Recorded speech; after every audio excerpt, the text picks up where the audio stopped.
So, good morning. The majority of all digital music revenue in Asia is now derived from streaming, and digital music users in Asia are forecast to grow 15% year on year from the period 2014 to 2020. China is a music market transformed by digital music services, with streaming revenues up 30% last year, and yet piracy rates are still high, and conversions from freemium users to subscribers is still relatively low. And in a survey conducted by Branded through YouGov just prior to Music Matters, some of the results certainly bore that out. It seems that 43% of those surveyed had never subscribed to a streaming service, and a further 21% had, but no longer subscribed. So the title of the panel is Streaming Services in Asia, an Overview and the Future.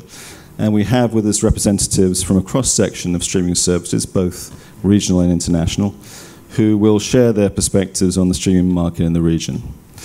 But in looking to the future, I'd first like to look a little backwards and ask Andrew from KKBox, I guess you're the legacy service in the region, to tell us a bit about how the service that you launched with has changed to the service that you have now, and a bit about the reflections on why you've done that.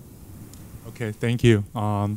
Yes, KKBox was established in 2004, which is about 13 years ago, actually 1 year earlier than YouTube.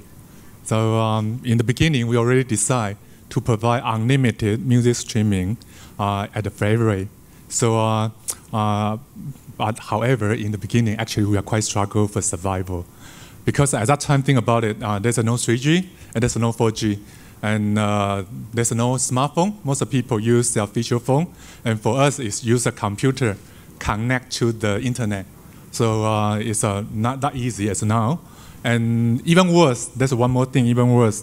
Some of the music label, they treat us as an MP3 illegal download website, providing the piracy content. So it took a very long time, but also very constructive, very helpful to build a business model, build a trust with the music label and the publisher. The really tipping point is around year 2007. At that time, it's the first iPhone launch in the market, and the 3G is more ready. Also, thank a lot of mobile operator put KKBox as one of the key features, so the service start to taking off. I think nowadays, no doubt, streaming music is the most popular way of getting music. So from KKBox, we also find, especially in the young generation, for the age below 35, 90% of them have a smartphone. They use the internet to get music. Most of them, they don't have a CD player. They don't buy CD. I think they are really digital music generation. Yeah. And Sunita is an international service. Has there been a shift in strategy from the service you launched with to the service that you're now going to market with? Well, for Spotify, I mean, we arrived in April of 2013, and I think quite shortly after that, we realized that there was no Asia strategy. There is a strategy for each and every country that you launch in, and so as we planned entry into each market, we didn't just turn on the service across Asia. It was literally one country at a time. And what's constantly on our minds are sort of two words, which is personalization and localization, as we build out each country to really, really and truly reflect what we're already seeing in a country. So 2 weeks ago, we went live in Thailand, and I think that's a great recent example. So going live in Thailand meant being available in Thai, having loads and loads of playlists that reflected Thai music. And then, of course, it's the whole, looking at conversion and having payment options available as well. That strategy constantly changes, because even as you go into a market, quite soon after, you get feedback from that market wanting to see different things. And again, looking back, Taiwan really taught us that, where we realized we actually sit very nicely as a partner with KKBox, because we went in with highly international music, and then we hired a fantastic music editor who started to curate music for Taiwan, and almost went to the other end of the spectrum, and the whole market came back and said, no, what have you done with all of my hip hop and R&B and international music? We needed to recalibrate. So strategy is constantly changing. Interesting. And Siddhartha, in your market, I mean, is there or are there particular challenges that you face in India that would be different perhaps to services elsewhere? So there principally two areas where India stands out, and that then becomes the challenge and, in my mind, the opportunity as well. The first has been the advent of data. Over the last 8 months, India has really gone out and had a complete change in data pricing, which has created a massive consumption of data forms, be it music or video. So that's a big play that's happened, and that's actually got all services, be it both audio or video services, grow in the Indian market exponentially. And we're talking exponentially, which means that each of us have grown at an average of about 25–30% month on month in terms of overall consumption and growth. The other big differentiation for India is we don't only listen to our music, we watch our music. Because our music comes out of our movies and films, and it's the actor in front of the camera, which is why a consumer goes to that piece of music to consume. And that's a big differentiator, because and that's the reason why YouTube and YouTube music is fairly large in India in terms of consumption overall. The other big challenge has been that even if you've got your service out there in this consumption, how do you get the consumer to pay? Because India's got a challenge on payments. Because to give you just a basic analogy, they're about, on a 1.3 billion population, we've got about 500 debit cards and about 30 million credit cards. Only 7% of India actually uses a card other than for drawing money from an ATM, which means we're highly a cash economy as such. And that creates its own sets of challenges, because how do you charge the user if he's not using forms of payment which are digitally secure? And that's where the telecom networks have worked extensively in India to create microcharged ecosystems. And you are then able to charge the user through a prepaid or a postpaid data plan, which is there, and then try and build a business.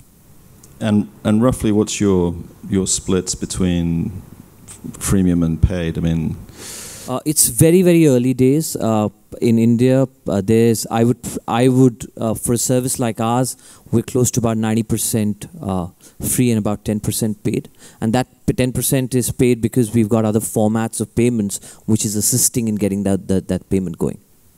Okay. And Henrik, when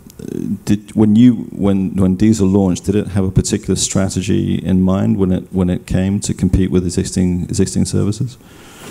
Well, I mean, I tend to agree with a lot of the things that sort of Andy and Sunita said. We launched, obviously, globally over 10 years ago, pretty much similar same time as Spotify independently. Both our founders are called Daniel. It's kind of like a bit too much of a coincidence. But the strategy at that point in time was to, get the largest footprint, clear licensing for 185 different countries globally.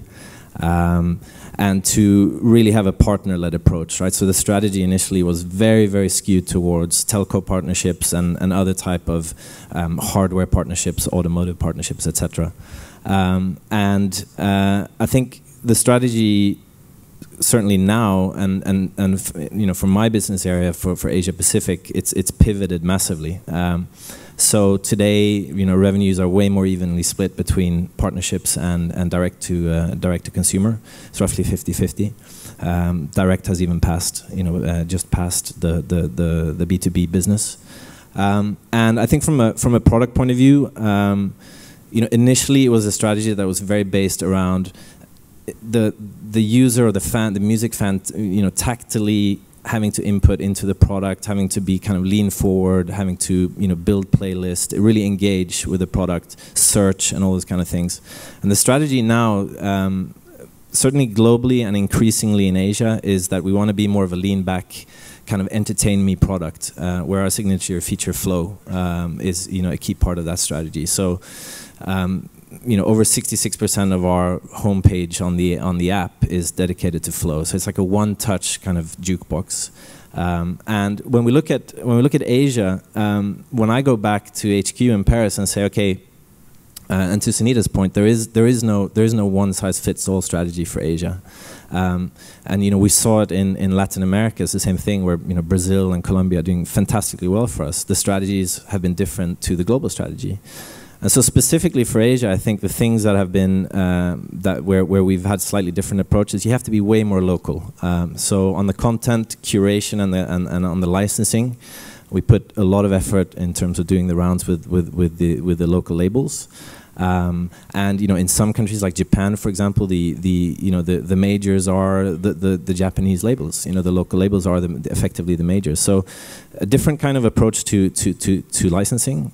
I think secondly of all, and it was also mentioned earlier, editors have a much bigger role to play in our strategy today than it did previously. So you go back to the engineers and they say, well, flow and the artificial intelligence and the machine learning will take care of it. We'll just go into a country and it'll take care of it. And that's not the case.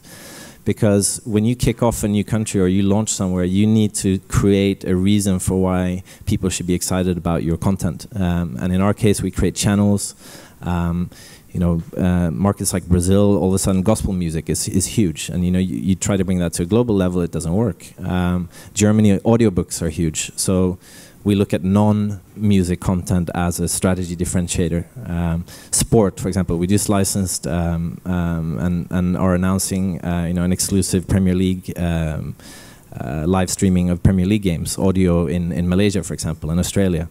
Completely different strategy to what we would do in other markets. So I think being more local is key. And then finally, in terms of how the strategy has changed a lot over the years is price and proposition, and I'm hoping we'll get into more of that later. But you need to adapt. For example, in Asia, where a lot of countries, for example, Indonesia, it's vastly a prepaid market on the telco side, and we can't really come with our kind of European or US postpaid $9.99, pay at the end of the month kind of mindset. It has to be adapted to the market.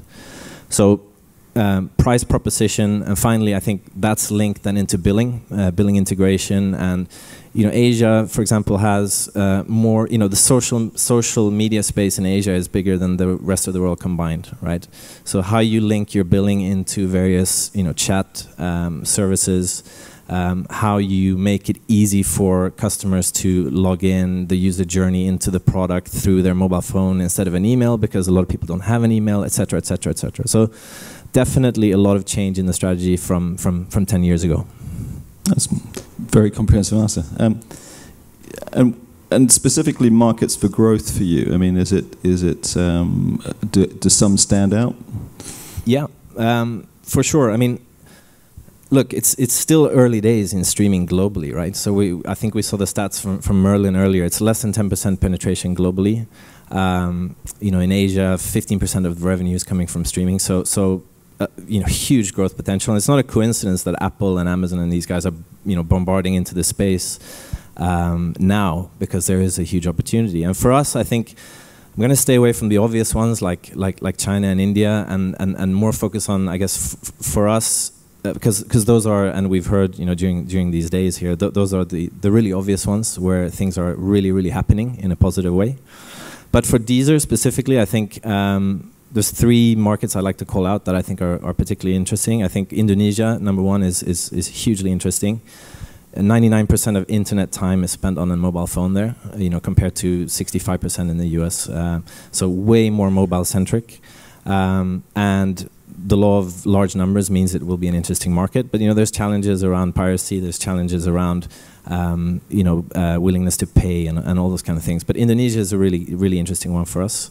The second one I would call out is, and I know the term emerging market has been used, and I don't want to put Japan in that category, but Japan is an emerging market from a music streaming point of view. You know, 93% are still buying CDs. I mean, it's incredible, right? And you can turn that around into the positive that there's a huge respect for the artist. There's a huge respect for the quality of sound and all these kind of things. But things will change in Japan over time because the customer will demand it. So Japan is a really interesting market. And then, sorry, in the Indonesia category, I'd also include Philippines for the same reasons. And then I think thirdly, Australia is still a really interesting market. Less than 50% or just about 50% of revenue is coming from streaming, so a long way to go. How many streaming services in Australia? 20? I mean, is it not saturated? So I think we looked at it the other day. I mean, 2 years ago there were 35, I think. Pandora just left a few weeks ago. I mean, it's down to realistically 3 or 4 now. Still challenges though, huge country, right? The 3G, 4G penetration is still patchy.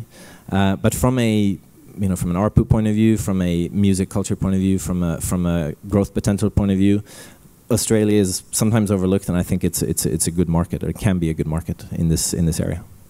Andrew, for you as a I guess a more regional player, how do you look at the growth potential? Where do you see that for your business? Yeah, I think before I answer this question, maybe I share some of the information of KKBox internally. So in the KKBox right now, we have about 40 million of song in our database.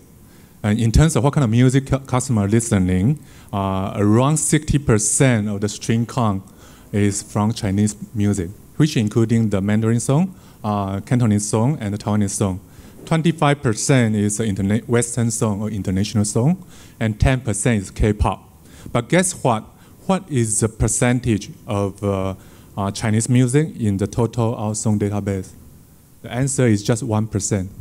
So this 1% of song database actually create 60% of KKBox total usage.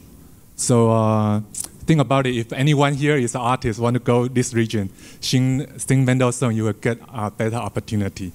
So I'll go back to the question. I think the best opportunity for here is Chinese music, especially you look at the population of China and the Chinese-speaking country.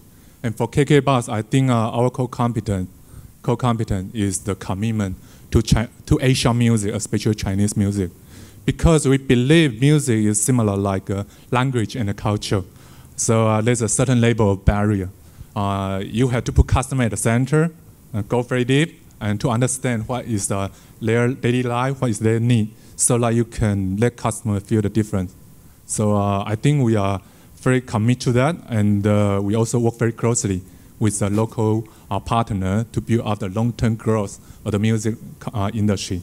So I think that pretty much our see about the potential. Do you see potential or growth or revenue indeed immediately from Chinese populations in North America and Europe? No, I think we are KKBox. We don't have a plan for the footprint to other country. We are very focused on this region. Mm. Yeah. And how about Hungama? Because I saw from the previous presentation that I don't know if it was your service or your label, but was it 85% of revenue generated from non-domestic sources for Indian repertoire? 85% actually comes in from the local content. The local content itself has 11 languages, so that itself is one Asia. Right. The North doesn't speak the language in the South, and vice versa.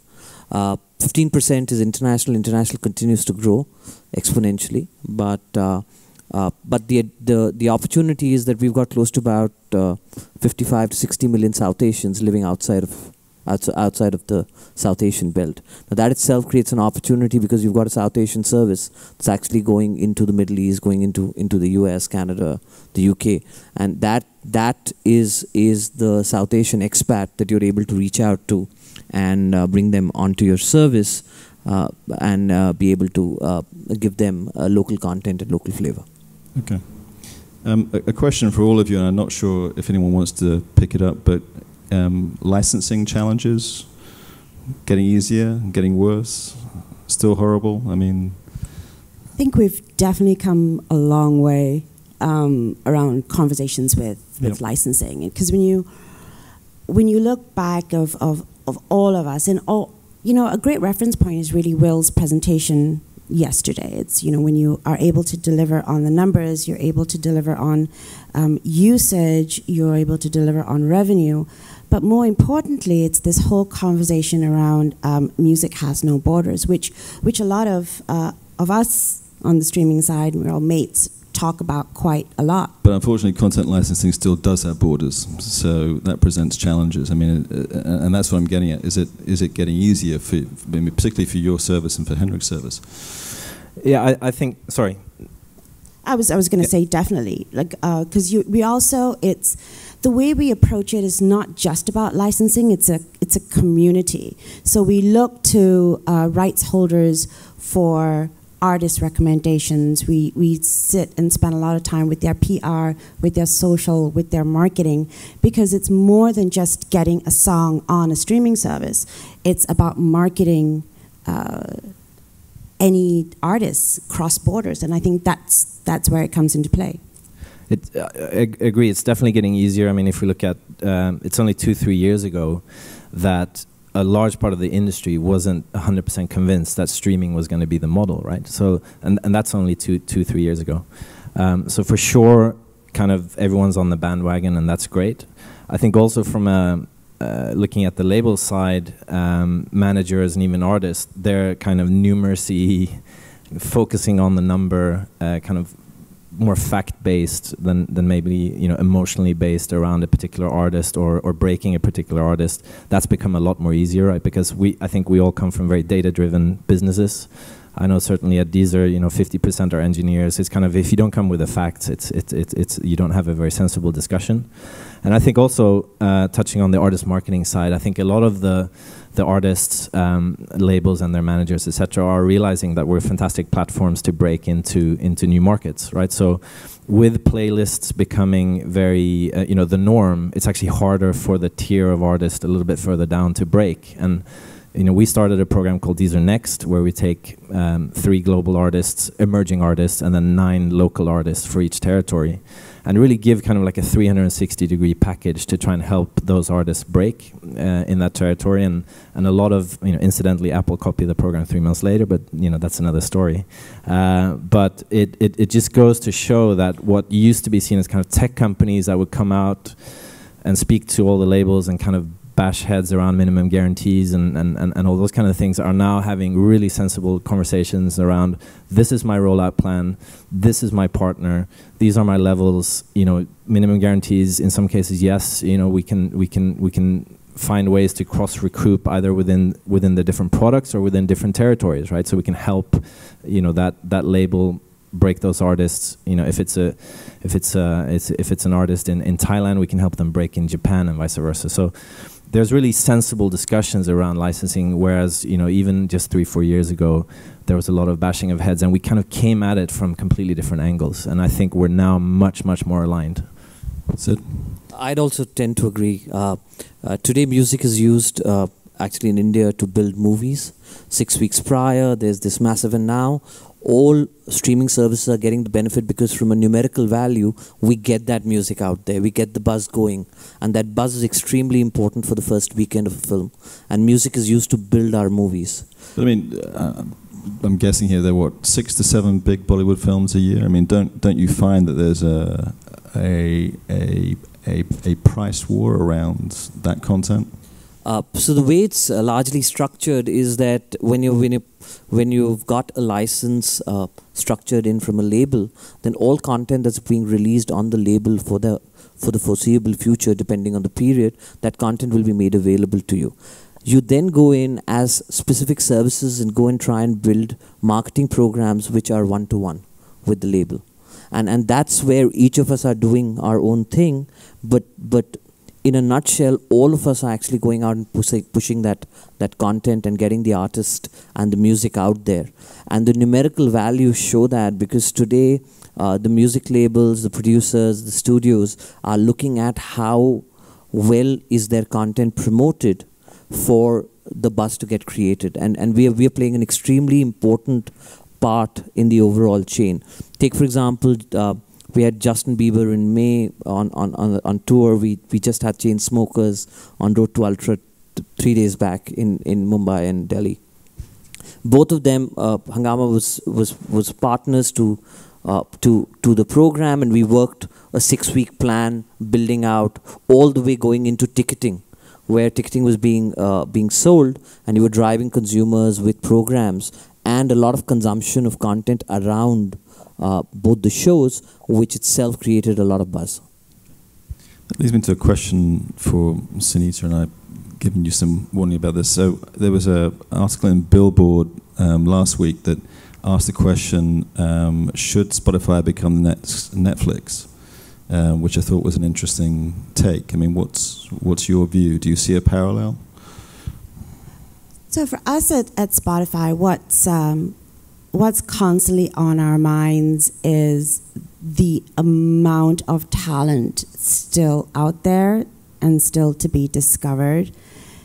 And you know, we talked about it a little bit now, and at the next panel, Chimeng, who's our head of label relations, is really going to delve into the power of playlists as well as artist marketing. But for us, our strategy is very different from Netflix, even down to, I know Henrik had touched on it, sort of pricing. So when you know, we tend to do one market at a time, Netflix turned on, I think it was 190 markets on one day. We're a lot more price sensitive, so when we go into a market, it's very much built around thoughts of GDP affordability, even down to different methods of payment. You know, in the Philippines, we introduced bank transfers. In Indonesia, we introduced cash. And we're just about to start on sachet pricing, which is daily and weekly for Southeast Asia. And that is kind of very different on very many levels when you compare Spotify to Netflix. But I think maybe the parallel that I'd like to look at is around the original series. So, you know, I think it's widely publicized. I mean, apparently Spotify pays 80% of its revenue to content owners. So wouldn't it be nice to begin to take some of that back by controlling some of your own content? It would be nice, yes. But the way we think about our content is we already have so much talent. And I think a great example is what we've recently done with Sam Smith. So last week, and it's really built around empowering the artists. So Sam Smith dropped his latest single, and along with that came a vertical video that accompanied the release with Spotify almost globally.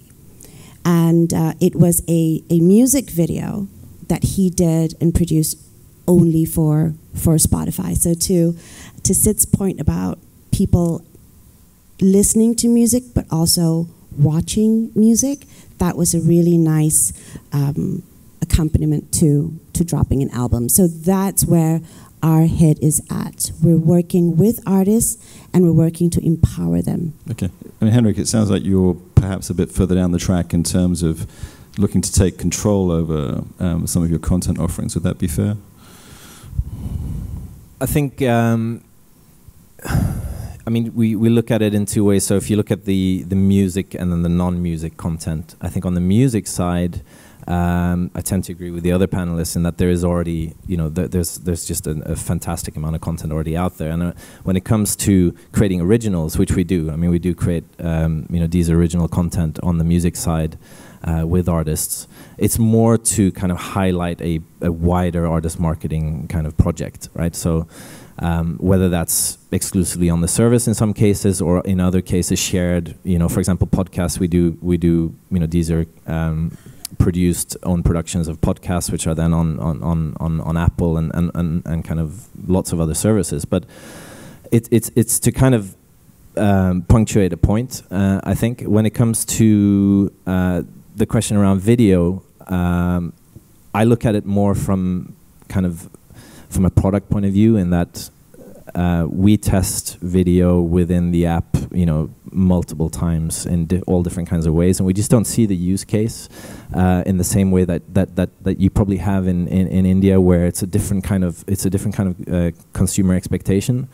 You know, we've tried short form video content in between playlists where an artist talks about a track, or audio content where a football celebrity will talk about their favorite music tracks in between interstitials, in between the tracks, etc.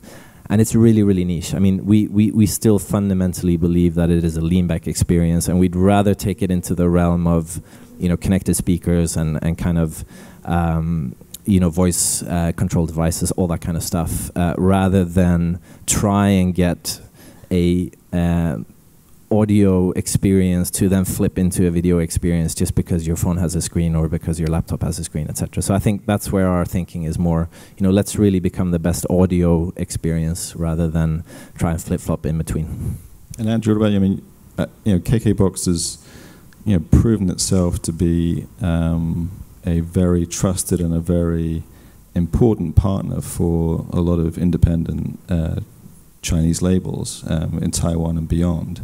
I mean, do you see that role evolving? I mean, do you see a day when KKBox would actually begin to sign and develop its own talent and actually begin to take a more direct role in the way that Chinese music is curated, evolved, A&R'd? Yeah, I think this is in KKBox. I think we actually have a different way to look at that. So we look at this one because, as I mentioned, the Chinese music only 1%, but create a 60% of usage. So it's very important to create more content in the market. So what we do is we have a different division called KK Farm. So KK Farm. So in this farm is a kind of accelerate program. We encourage, but instead of we invest on the talent, we invest on the producer.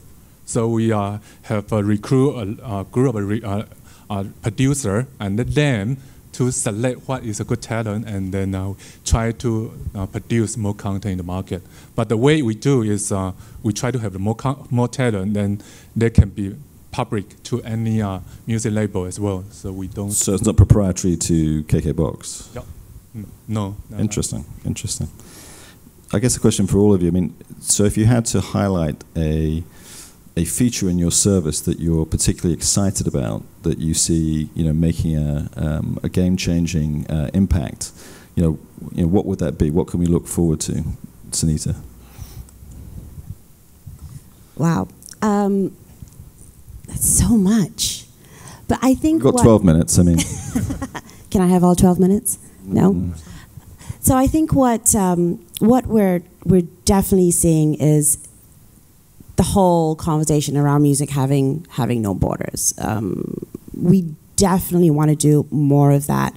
We've done a lot of testing. We're starting to work a lot closer with artists, and it's not just about artists from Asia going out to the US or to Europe, but one of the most amazing things that we saw just happen is out of the US. An artist called Love, who's actually opening for Ed Sheeran out here. The #1 market in the world for him is Jakarta. So with the whole team at Spotify Asia, we're really seeing that push and pull, and that's incredibly exciting because it then goes back to really changing the conversations that we're having with rights holders. And to sort of nerd out a little bit, if we go back a few years and we look at digital adoption, tech adoption in Asia, it's grown so fast. There's been a lot of conversation around how 60% of the world's middle class is going to be made up, Asia Pacific is going to be made up of 60% of it. But Facebook just released in July this year monthly active users for them globally.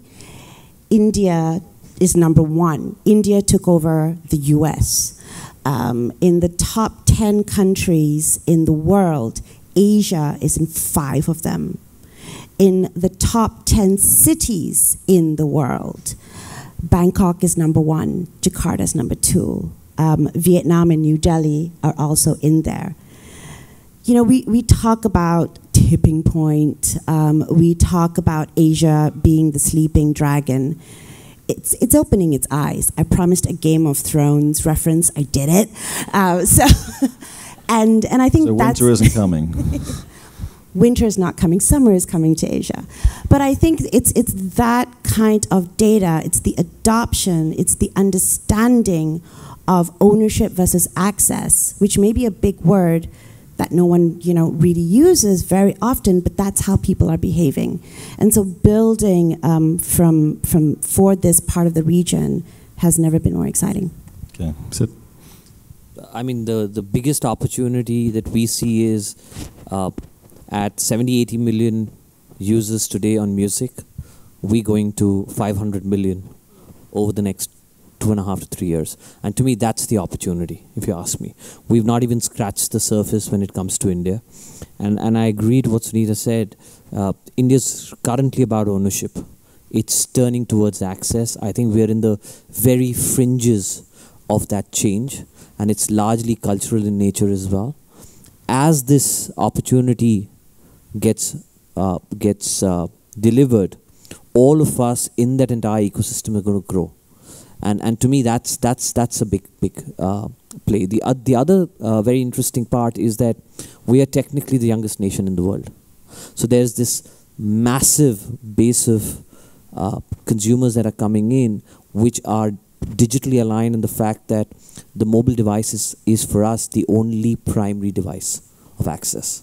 And what you do on mobile then defines the way you want to build your business. And again, there's a lot that device manufacturers, service providers, and telecom networks are doing to grow and build that ecosystem.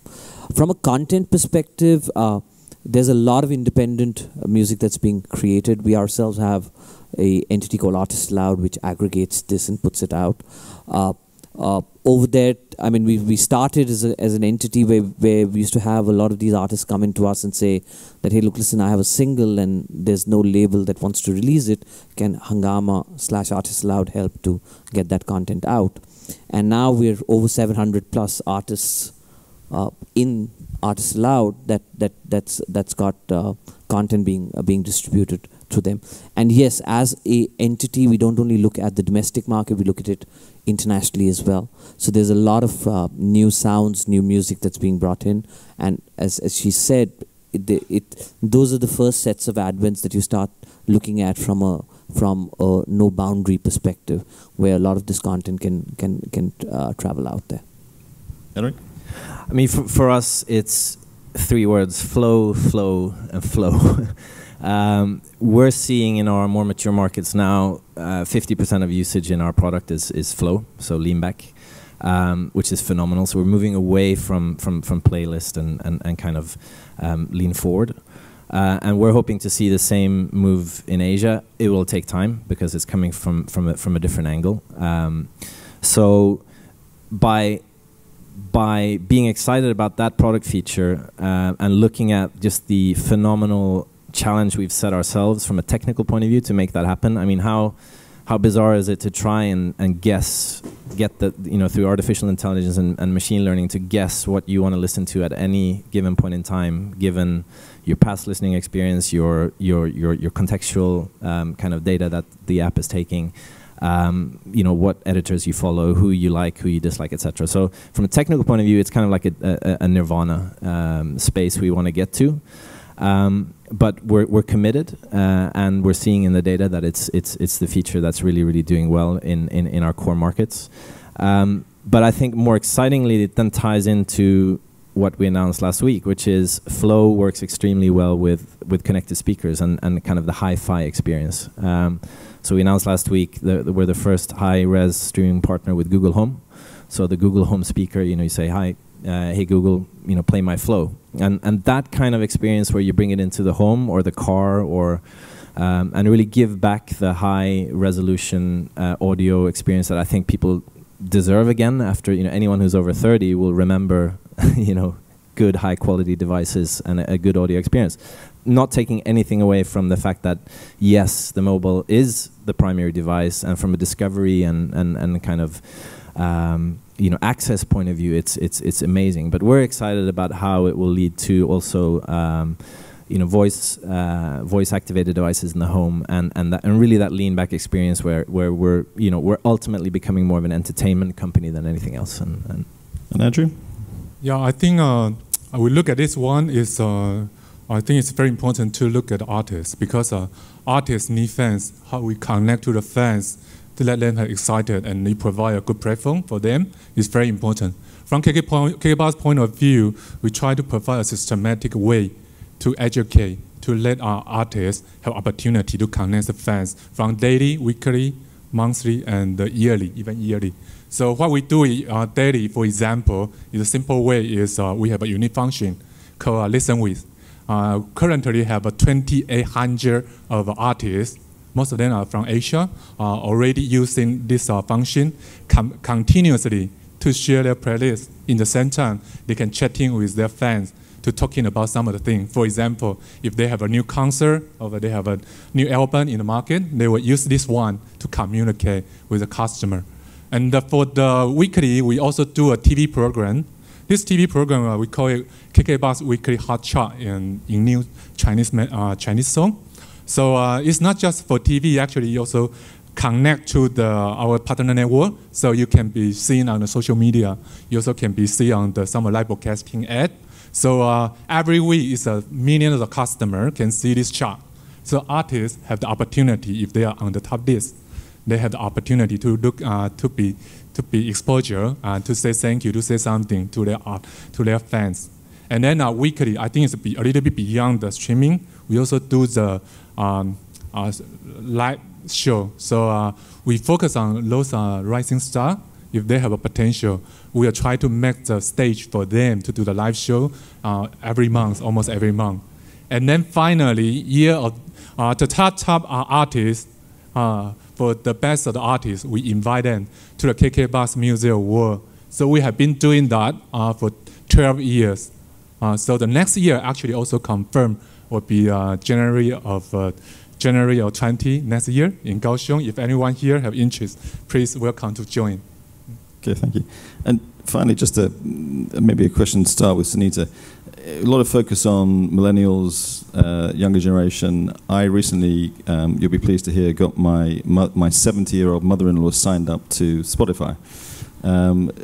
Is there a lost generation out there? They can no longer buy CDs. So, what about showing some love to them? Oh, definitely. I mean, I remember when my dad first got on Spotify, he would call me and tell me about songs that he found on Spotify. And I was like, yeah, Dad, I know there's 30 million of them. But it is a focus. As, we're getting older as well. We're used to new technology. In certain countries, like for example in Australia, we've got a marketing campaign focused on the 40 plus. To get them on Spotify. So with the millennials, really old now. Don't worry, we're in the same club. But it's that, right? I mean, you hear a lot of anecdotal stories about my 1-year-old picked up my phone and just started doing that. They're born with that. But for our generation and our parents' generation, is a little bit more sort of teaching and a little bit more onboarding involved. But when you do have access to all of that music, and then that's across all of our streaming services, I think the older generation is definitely going to come on board very quickly. I guess Flow is an easy way for them to be introduced to the concept of digital music service, Henrik, would you say? I mean, your lean-back experience is designed for a 70-year-old. Yeah, very much so. I mean, it's sort of one click. I think as long as you have an easy onboarding journey and the first kind of moments of truth really deliver in an easy way for someone who's not used to the product, for sure. And I think especially the efforts that labels are putting into remastering, reissuing things like classical, jazz, rock repertoire, where through editors you can get that older audience to really engage. And if they set up the product right, then Flow should take care of the rest. So yeah, absolutely. And there's been a lot of help actually from the label side to really address this demographic. Sorry. Well, thank you very much, Andrew, Sunita, Sid, Henrik. I hope that's been informative. Thank you. Thank you, John. Thank you.